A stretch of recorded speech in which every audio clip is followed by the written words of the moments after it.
Wait till you. This is. You got straight heat coming. This is a fastball. I just can't believe what's going on in this country right now. You know, of course, the hot button issue that everybody is talking about, the detention camps, the kids being separated from parents who are being criminally prosecuted under new immigration policies. We got Ann Coulter. And sometimes that's enough. You can just say you got Ann Coulter and you know it's going to come. I will say, even by Ann Coulter standards, Charles was saying to me when we first got it in, I mean, it is just shocking because it's one thing to argue policy, and it's not. This just got so personal. Anyway, you got to watch this and listen to the interaction with our camera guy. Have you seen the pictures of these so-called detention camps? Yes. Have you heard the tape? It's weird. I think they need to improve their scripts. They're saying mommy and daddy. No, you want to put it in Spanish next time. All of the former First Ladies have spoken against this practice. They say it's unjust, it's wrong. Thank God First Ladies aren't elected officials. They are trying to wreck our country through a political stunt. That's what's going on. Do you think this will be a stain on our country's history? Kind of like... It's going to be the end of our country's history if we let these hordes in. It will never, ever stop. This is a political movement to transform our country into Mexico.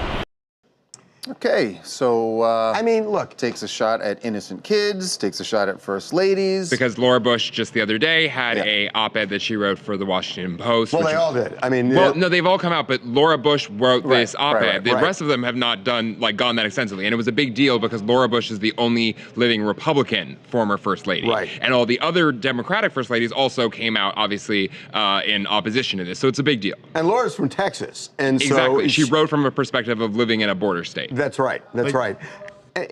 What she showed was that policy aside, there's humanity, and she was able to display that. That's what Laura Bush did. So, Laura Bush did. To be clear. Yeah, not just to be clear. Ann Coulter has never displayed any humanity.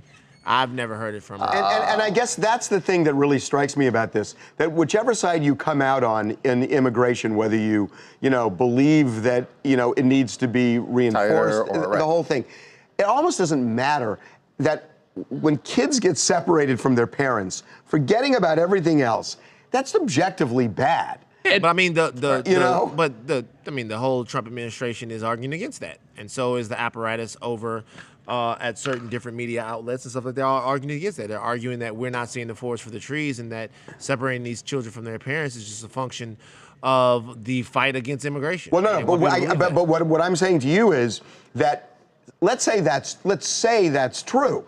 It's still not a good thing to separate kids from parents. I mean, it's like it's its own thing beyond the policy issue.